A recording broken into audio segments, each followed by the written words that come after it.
Salut les geeks du rhum, bienvenue sur votre podcast. Aujourd'hui, je reçois Vincent. On va dire que c'est quelqu'un qui a pas sa langue dans sa poche. Je pense qu'il y en a certains qui en ont fait peut-être les frais sur Facebook.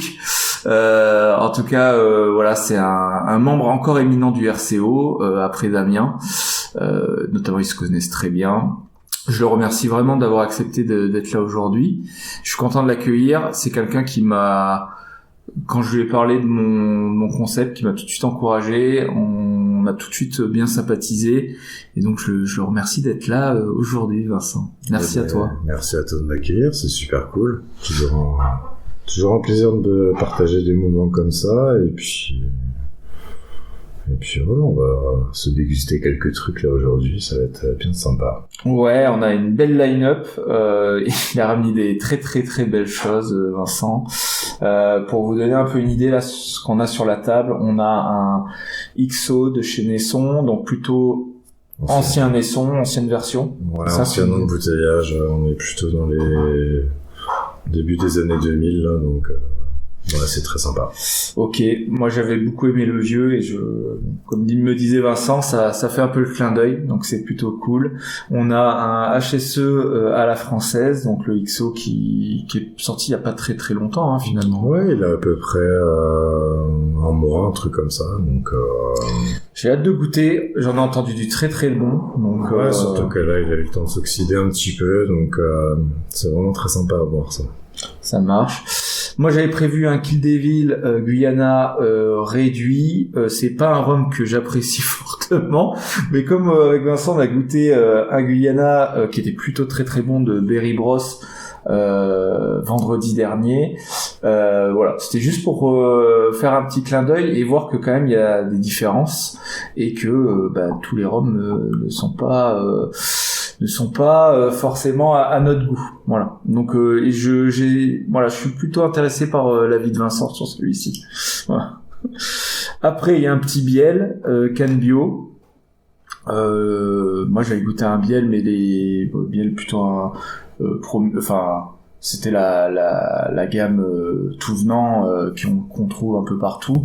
Ouais, t'as goûté le premium qui est en 1 litre, donc à 59 degrés, qu'on trouve autour de à peine 30 €. Et là, on est sur le biel Can Bio, qui est quand même sur une gamme aromatique quand même plus évoluée. Et là, t'es sur 59 degrés. Voilà, c'est vraiment top. Bon, on va voir. Moi, j'avais bien aimé déjà l'entrée de gamme de chez Biel, donc j'ai hâte de goûter. Après, j'ai reçu tout juste hier le Off-Road, donc le deuxième Barbade Jamaïque, qui a connu un vieillissement dynamique. Enfin bon, voilà. On avait bien aimé avec Damien le premier embouteillage. Bon, on va voir le deuxième, on donnera notre avis. Après 2 petits samples, un Bristol Spirit Trinidad de 2006 en full proof, je pense, 61,5. Ouais. Et puis embouteillé en 2019, donc c'est pas si récent que ça, mais c'est toujours sympa de connaître des Trinidad. Donc, voilà. Et après, en fait, on va être en full Trinidad sur la fin. Et après, on a l'embouteillage fait par Aromex de Bristol Spirit, qui est très très bon. Et on finit par encore un Caroni de chez Bristol Spirit. L'embouteillage, donc c'est un Caroni millésime 97, embouteillé en 2017. Bon, on verra. Je sais pas si on goûtera tout parce qu'on a quand même une sacrée line-up. Sinon, je sais pas si on arrivera à finir le podcast surtout et l'interview, ou sinon on la finira un peu, de façon un peu joyeuse. Mais bon, à voir. En tout cas, on a de quoi s'amuser. Et je pense que pour cette première partie, on va commencer donc par le Nesson XO. Ça te convient, Vincent ? Très bien. Moi, je connais très bien. J'adore ce marqueur amande chez Nesson.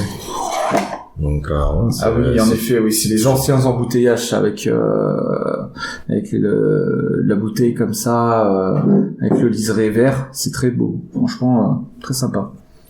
Parce que maintenant, ils sont pas comme ça, hein, les XO, il me semble. Non, les bouteilles sont pas exactement les mêmes. Tac. Et je te sers un petit peu. Merci. On va y aller doucement parce que on va pas aller plus haut que le bord comme Damien. Tac. Hop. Je prends la bouteille. On va se goûter ça tranquillement et puis je vais commencer à poser les premières questions à Vincent. Oui. T'as ce marqueur amande. Ouais, tout de suite. Hein.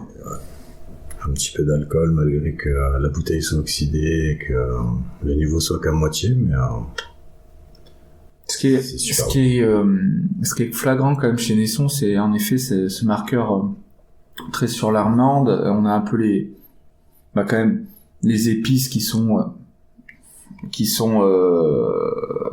très présents comme dans beaucoup d'agricoles, hein.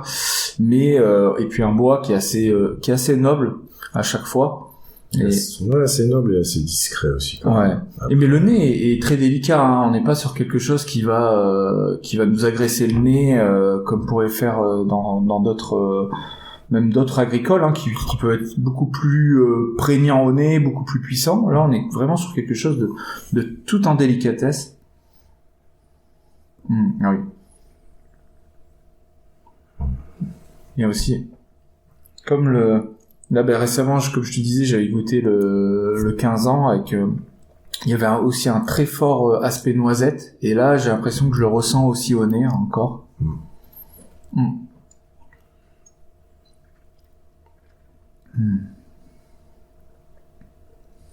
Ouais. Un peu moins ce côté amande qui est plus moi je trouve, hein, alors encore une fois, hein, mais comme j'ai l'habitude de dire, c'est assez subjectif, mais moi j'ai l'impression que le bois prend plus le pas sur la bouche, plus d'épices aussi, et que ce côté un peu plus pâtissier, amande, il est plutôt en retrait par rapport à ces deux notes-là. Ouais, ça c'est plus dû à l'oxydation du rhum en bouteille en fait, mais après ça reste quand même excellent.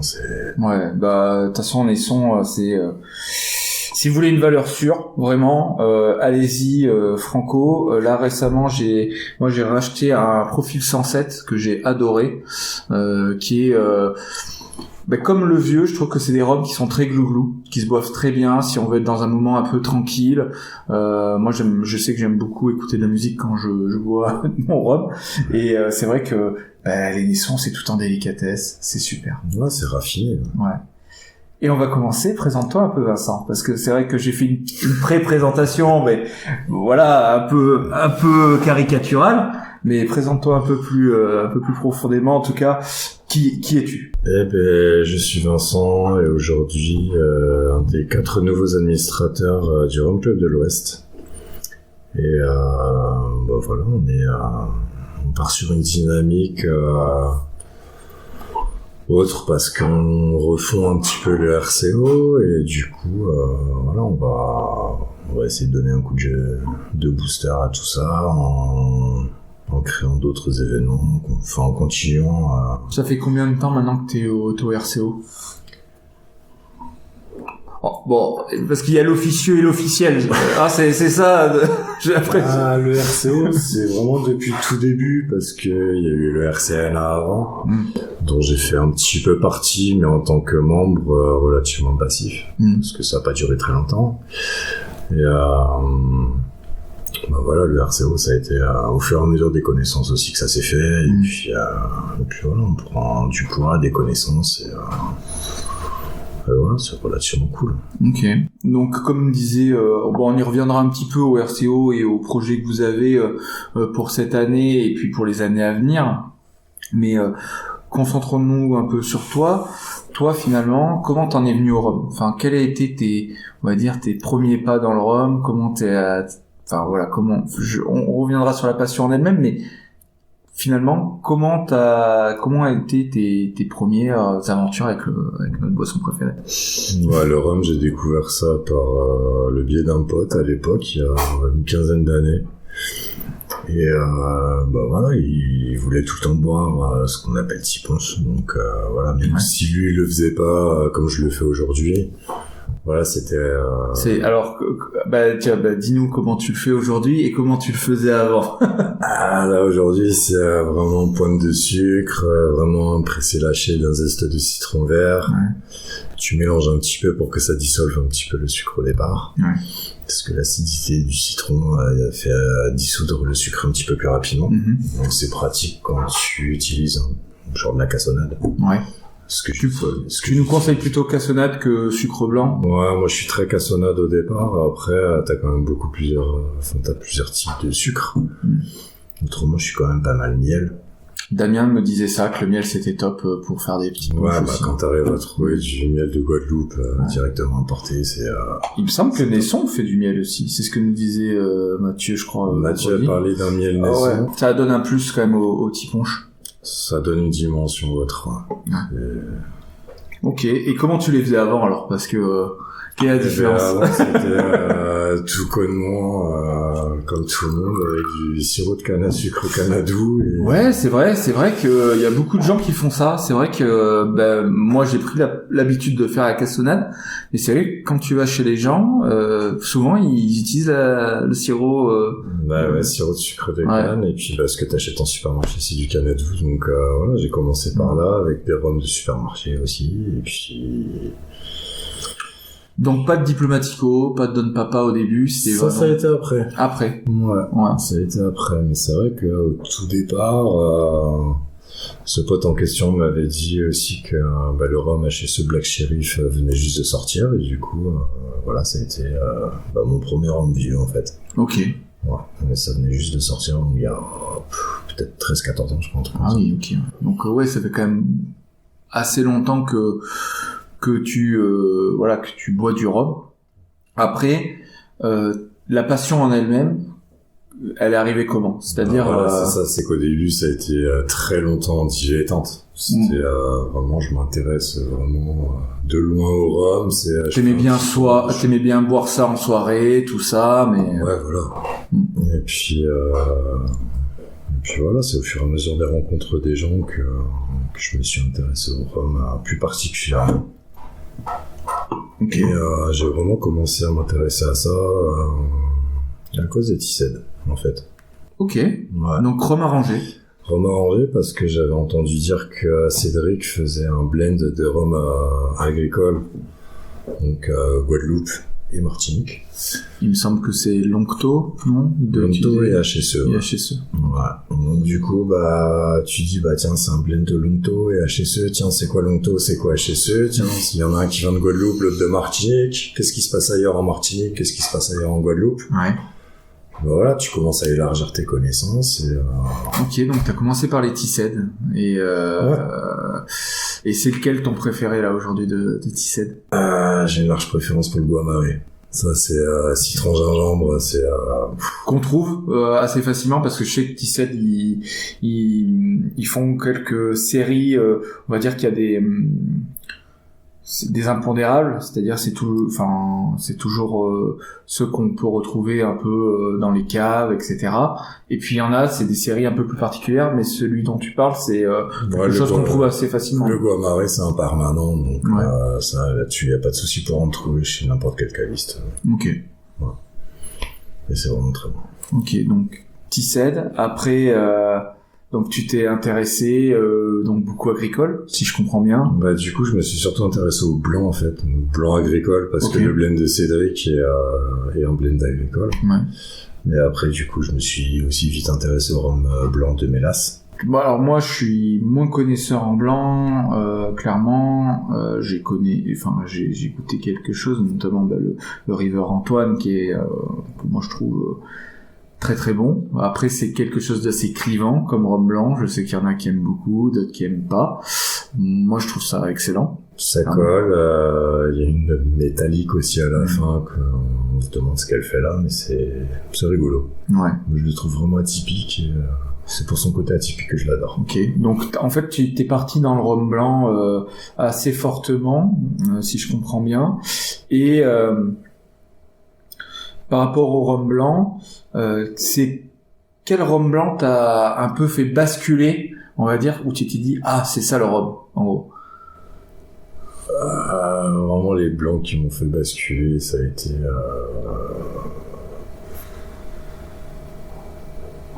Je t'ai posé une colle.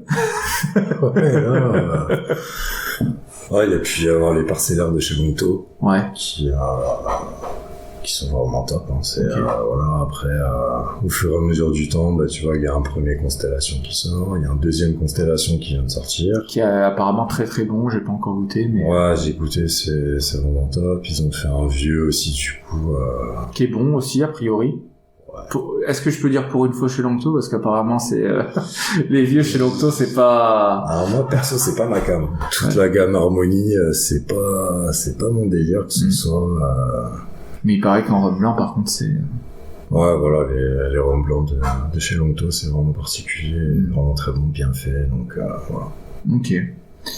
Ok, et donc, et est-ce qu'il y a un moment où tu t'es dit, ouais, là, je suis vraiment rentré plus que dans simplement boire du rhum, mais vraiment dans quelque chose où je m'intéresse vraiment, où je commence à acheter beaucoup de bouteilles, voire même à collectionner des bouteilles. Est-ce que il y a un point de bascule que t'arrives à déterminer Ouais, je pense que ce point de bascule, c'est le premier Rhum Live Nantes. Ah oui, ok. Voilà, y a pas photo. J'avais déjà contacté Mathieu un petit peu avant pour une bouteille de Smith & Cross. Ok. Que j'ai acheté chez lui, du coup, et peu de temps après, il y a eu le premier Rhum Live Nantes. Ouais. Il y a 7 ans, c'est ça, à peu près? Ouais, là, on va arriver à la 7e édition, ouais. Et du coup, voilà, là, t'as l'impression de basculer, quoi. Tu découvres plein de trucs que tu connais pas, tu découvres plein d'univers que tu connais pas, notamment les Jamaïcains. Et je me souviendrai longtemps que le premier Jamaïcain que j'ai bu, finalement, ça a été le Hamden Estate 8 ans réduit batch 1. Ok. Donc, voilà. Donc, l'étiquette verte. Je crois qu'on en parle. Ouais, on en parle. Mais oui, on en parlait vendredi dernier. Ouais. Toi, tu me disais que t'aimais beaucoup la version réduite. C'est ça. Et notamment le batch 1 et non pas le batch 2. Mais je te laisse en parler un peu plus. Ouais, parce que le batch 2 est 100% du marque OWH chez Hamden. Et c'est vraiment très pauvre en ester. Donc c'est pas le kiff, quoi. Ouais. Par rapport au batch 1, j'ai pas retrouvé les mêmes sensations, donc, okay. Voilà. Et moi, je disais que je préférais le full proof, donc c'est celle avec l'étiquette rouge. Et par contre, je sais pas lequel j'ai goûté. J'ai pas fait attention à quel batch c'était, sincèrement. Mais j'avais bien aimé. Après, c'est vrai qu'en Hamden, on est rarement déçu. Hein. C'est quand même, il y a quand même des choses qui sont très typiques. Enfin, moi, les Hamden que j'ai goûté, j'ai pas, même si j'ai moins aimé typiquement la version réduite. Ça reste très bon. Enfin, ça reste après, très bien fait. Surtout beaucoup d'embouteilleurs indépendants aujourd'hui qui font du Hamden, donc t'arrives à trouver ton bonheur chez Hamden, quand même. C'est vrai. Ok, donc Rhum Live Nantes, point de bascule. J'ai l'impression que quand même, comme beaucoup, le Bodégon a été un dénominateur commun. Ouais, puis c'est un traquenard, clairement. Enfin, tu l'as vu encore vendredi dernier. C'est vrai, on a pas vu le temps passer. C'est vrai, je suis coupable. C'est vrai. C'est vrai que le Bodégon est un point de, on va dire, de ralliement sur Nantes. Ah oui, t'as pas mal de gens de l'Ouest qui viennent. Tu peux avoir Rennes, Tours, Angers. Mais c'est vrai que même, quelques Parisiens qui s'intéressent beaucoup à Nantes aussi maintenant. Donc. Mais c'est vrai que le Bodégon, qui est un dénominateur commun, mais on sait pourquoi. C'est surtout que Mathieu est, on va dire, une encyclopédie vivante. En tout cas, on apprend toujours beaucoup de choses et c'est très sympa. Et c'est vrai on mange très bien également. Enfin, voilà. Si on veut parler aussi, la base c'est un restaurant, donc c'est ça. donc voilà. Mais oui, en tout cas, c'est un dénominateur commun. Et toi, quand maintenant que c'est une vraie passion, le rhum, quand t'en parles à des gens qui sont un peu plus profanes, ils te regardent pas avec des grandes billes, ils s'intéressent à ça, t'arrives à les intéresser, ou c'est toujours un peu...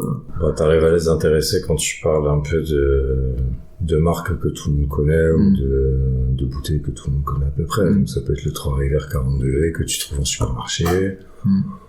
Ou ce genre de choses. Mais souvent quand on parle de Trois-Rivières ou même de Saint-James ou de marques un peu comme ça qui sont connotées, on va dire supermarché, parce que c'est des choses qu'on retrouve. Moi, j'ai l'impression que si je sors on va dire un éphémère, c'est écrit Saint-James, les gens, au premier abord, ils vont se dire, ouah, tu me sors ça, c'est moyen et tout. Et en fait, c'est très bon. C'est que j'ai l'impression que les gens, ils font un focus sur des marques parce qu'elles sont typiquement en supermarché, mais parce que c'est, on va dire, l'entrée de gamme, des choses qui coulent à flot, on va dire. Puis après, t'as des choses qui sont beaucoup plus précises. Ça peut paraître grande distribution, voilà, ça brasse des hectolitres, puis savoir comment faire, mais voilà, après, quand on commence à aller plus en profondeur sur certaines marques, on se rend compte que Saint-James a fait les éphémères cette année, et que c'est des rhums, c'est juste démentiel, quoi. Enfin, je vois le éphémère 1 qui est sorti à 115 €.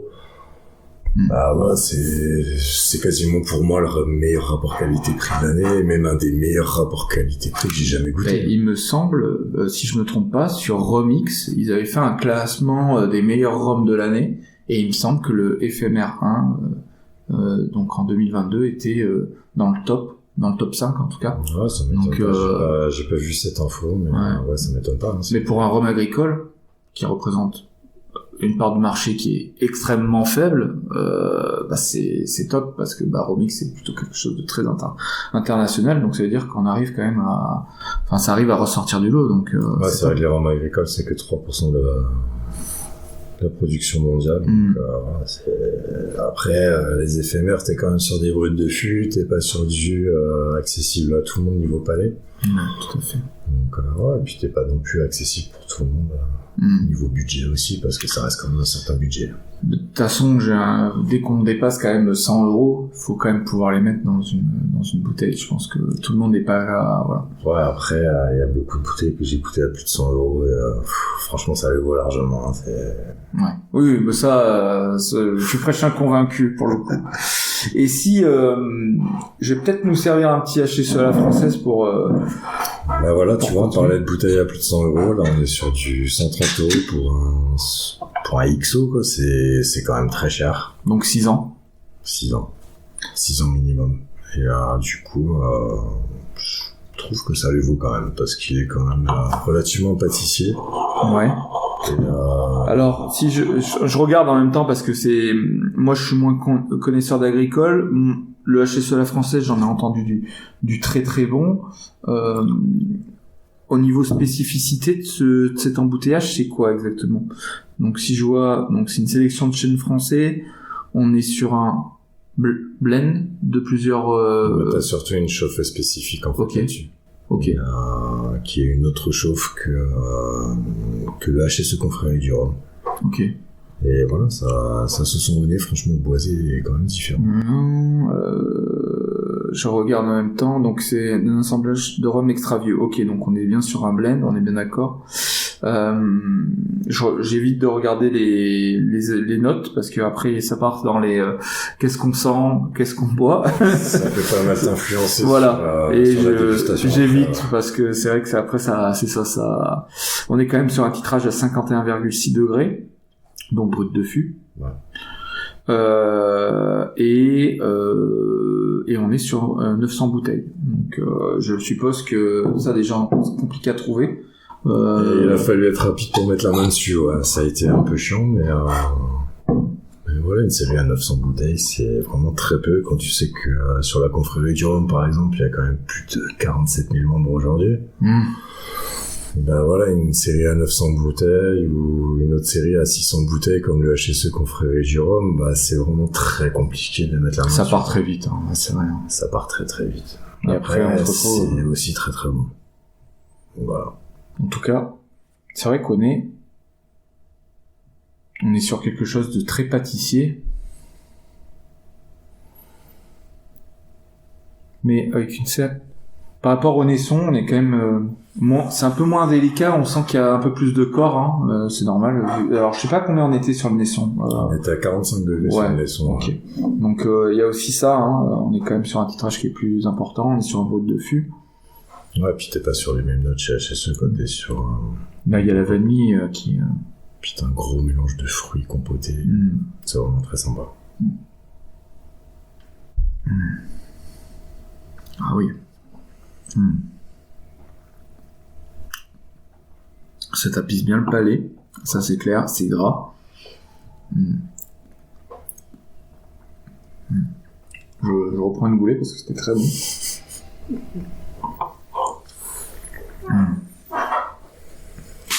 Et puis t'as cet aspect quand même agricole hein, qui est toujours là avec le poivre, les épices qui te mènent un petit kick. Mais ça reste gourmand et c'est ça qui est super. Si on peut, enfin pour les gens qui connaissent pas trop, ça serait un peu comme si on prenait une pâtisserie mais avec un peu de poivre, un peu d'épices dessus. Et en gros c'est un peu ça ce qu'on boit quoi. Ouais, c'est ça fait pâtisserie twistée. Et puis t'as une seconde bouche voire finale là qui est t'as une bonne longueur aussi. Ah ouais, et qui est très sympa, qui est très ronde. On est encore sur quelque chose d'ultra chaleureux. Ben on parlait de rhum un peu on va dire réconfortant. Avec le Naisson, avec le profil 107, celui-ci était un peu dans la même veine, le vieux, etc. Mais là, on est typiquement dans un rhum qui est très réconfortant, je trouve. Ah, celui-là, je pense que c'est pour ça que je l'aime beaucoup. Son côté réconfortant. Ah, c'est très très très sympa. Ouais, je comprends que moi j'avais pas goûté. Je crois que Vincent va me convertir petit à petit aux agricoles. Alors même si j'aime beaucoup la mélasse, hein, mais c'est vrai que là, ça fait plusieurs fois qu'il me fait goûter des choses et plusieurs fois où je me dis ouais, c'est très très bon. Les agricoles brutes de fût, c'est vraiment ma came. Enfin, j'en ai goûté quand même plusieurs et aujourd'hui, ouais, les agricoles. C'est quand même très très bon. Mais ça plaît pas à tout le monde. C'est vrai que, enfin, si tu devais, c'était un peu la question qui était aussi en lien avec ce qu'on se disait avant. Mais admettons, t'as quelqu'un qui veut commencer à s'intéresser au rhum, qui a, on va dire, qui a l'habitude de boire certaines choses, du whisky, enfin un peu de spiritueux et tout, mais qui connaît pas grand chose.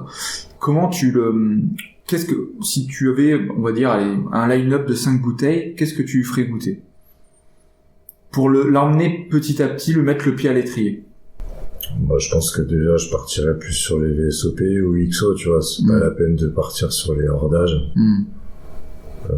Après, les rhums vraiment très vieux. Après, t'as HSE qui fait un super VSOP ou un super XO. Là, on est sur un XO spécifique parce que c'est vraiment un XO à la française, donc voilà. Ça, c'est pas le genre de truc que tu vas trouver partout, donc ça sert à rien de le conseiller. Oui, une line-up, on va dire, avec des bouteilles trouvables, on va dire. Ouais, tu peux partir sur des VSOP, des XO, que ce soit JM, HSE, Trois-Rivières. Voilà. C'est vrai que le JM XO, j'avais bien aimé. C'était un truc que j'avais bien aimé, le XO. Ouais, le multimillésime est difficilement trouvable maintenant, chez JM. Ouais, il est en rupture depuis quelques temps déjà, et j'attends le prochain, parce que j'espère qu'ils vont faire un prochain. Mais autrement, t'as un superbe triple millésime qui est de chez Trois-Rivières. Trois-Rivières, ok. Et ça, c'est super abordable niveau budget, t'es quand même autour des 70 €, mais ça, c'est pour le dernier batch, et c'est vraiment top. Hein. Ouais. Et en blanc, si t'avais quelque chose à faire goûter en blanc, pas forcément agricole, hein, ça peut être en blanc, là, qui vient de sortir et qui est facilement trouvable, pareil, toujours chez HSE, tu peux trouver le Parceller Batch 2, ou le Cantor 2019. Ça, c'est vraiment très bon. Ma bouteille commence à bien descendre dangereusement. Donc, voilà. Après, en blanc, il y a toujours les Longto parcellaires qui sont top. Biel fait aussi des super choses. Ouais. Avec le genou cassé, le Baltasia, le canne grise qui est impermanent. Ouais. Parce que j'allais dire, le genou cassé, un peu compliqué maintenant à trouver, il me semble, hein, non? Ouais, le batch 2 arrive, donc. Ok. Voilà, c'est pas. Okay. Ça reste toujours des petites séries aussi, donc. Et en mélasse? En mélasse, grâce à Luca Gargano, on peut dire le reverse. Ouais. Mais autrement, tu peux avoir les autres habitations veliers, comme les Forcy, tout, ce genre de choses. Ok. Et en vieux, t'as des choses à nous conseiller En vieux mélasse? Ouais, vieux mélasse, ouais, pour quelqu'un qui serait plutôt Oui, qui serait plutôt, on va dire qu'il voudrait se mettre le pied à l'étrier, quoi. Pas un truc. C'est vrai que moi, vieux Mélas, je suis très provenance Antigua et Trinidad. Mais les Antigua ou les Trinidad sont vraiment, pour moi, plus accessibles. Et du coup, voilà, c'est des arômes différents d'une provenance à l'autre. Ouais. Et c'est ça qui est vraiment rigolo et intéressant, quoi. Ok. En tout cas, je confirme, là, je viens de finir mon verre. Ça reste bien au palais, quoi. Il y a une belle empreinte qui reste là. Celui-ci, il est vraiment assez consistant, ouais. Ouais. Il a une belle texture, c'est vraiment très sympa. Ouais, c'est vraiment très très sympa. Je rince les verres en même temps, donc si vous entendez de l'eau couler, c'est pas qu'on fait pipi. Hop. Tac. Mais ouais, non. J'hésite même à trop vite me rincer le verre parce que c'est vrai que ça reste vraiment bien au palais et c'est très très agréable. Ouais, c'est vraiment un bel embouteillage. Maintenant ça sur marché gris, je suppose que ça a explosé. Enfin ça a explosé. C'est plus 130 €, quoi. Je pense que t'en trouves même pas en fait. Le HSE Confrérie du Rhum, il y a une grosse hype toujours autour des cuvées Confrérie du Rhum. C'est clair. Donc le Confrérie du Rhum chez HSE, tu le trouveras plutôt autour des peut-être 200 € maintenant sur eBay surtout. Mais en tarif prix de sortie, c'est introuvable, c'est fini, c'est terminé, quoi. Donc, ok. Tes projets là cette année, bon, j'ai bien compris que vous vouliez, on va dire, pas redynamiser parce que c'était déjà le cas, mais que c'était un peu en vase clos, c'est-à-dire que vous, il y avait un vrai noyau dur au sein du RCO. ouais. De ce que j'ai compris, vous voulez vraiment ouvrir et créer plein de choses, des masterclass, enfin plein de choses autour du club. Donc je suppose que c'est un peu ça que vous allez travailler cette année. Moi, la partie que je vais plus travailler, ça va être les masterclass. Ouais.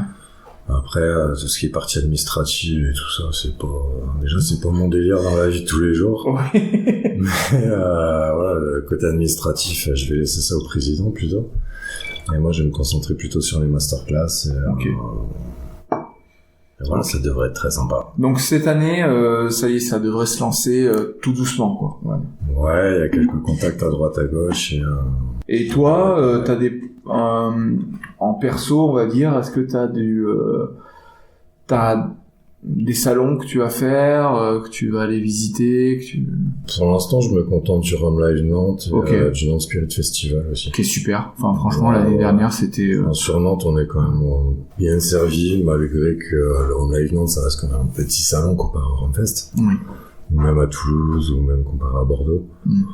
Mais voilà, c'est le genre d'ambiance qui me plaît, en fait.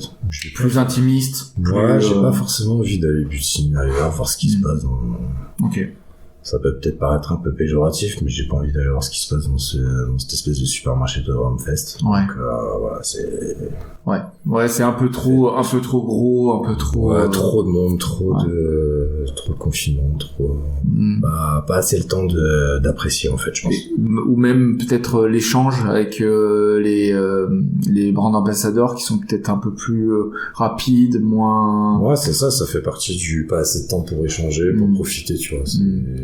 Ça la va vite. Ok. Ça m'attire pas spécialement, en fait. Bon, je te dirai ce que j'en ai pensé. Moi, je vais faire mon premier Rumfest. Moi, j'avais beaucoup aimé. C'est vrai que sur Nantes, on est très bien lotis en termes de salon. Donc j'y serai également. Mais ouais, je te dirai ce que j'en ai pensé. Parce que c'est vrai que moi j'ai fait ceux de Nantes. J'ai pas encore fait, on va dire, Rumfest ou Whisky Live. Je sais pas encore cette année si je ferai. Je trouve que les prix sont quand même assez élevés pour les passes. Après, vu ce que tu bois, tu peux te dire que voilà, je trouve c'est ça vite, encore quand même cohérent parce voilà. que même si tu payes un pass à 50-60 € pour la journée, vu la qualité des jus que t'arrives à boire, je pense que franchement ça vaut quand même largement le coup, hein, clairement. C'est vrai. Bon, on verra de toute manière, voilà. Ok, bon, donc plutôt concentré sur Nantes, on va dire les projets de cette année en matière de rhum? Je vais rester très local niveau projet, ouais. Qu'est-ce que t'en penses déjà au nez de celui-ci? Très sympa, ça me rappelle beaucoup le Berry Bros qu'on a goûté vendredi soir. Au nez, moi je le trouve bien aussi. Tu verras en bouche, moi je l'ai trouvé très faiblard. Mais après voilà, le Berry Bros, on était quand même sur 58 degrés, donc. Tout à fait. C'est ça, même au nez, hein. Là on sent que c'est un peu plus édulcoré, mais c'est normal, on est sur un réduit. Donc pour vous dire un petit peu sur quoi on est sur un Kill Devil, Guyana, de chez Diamond, et on est sur un 18 ans d'âge quand même, mais réduit à 46 degrés. Ouais, mais on est sur la base de ce qui a servi à faire les Rum Navy, donc ouais, ça reste top. Revenir à la base, c'est souvent important. Mais tu vois, en bouche, je le trouve assez plat. Il lui manque un truc qui te pince un peu. Moi, c'est peut-être pas plat que je dirais, c'est un petit manque de texture. Ouais. Il manque de mâche. Il manque de mâche, ouais, c'est ça.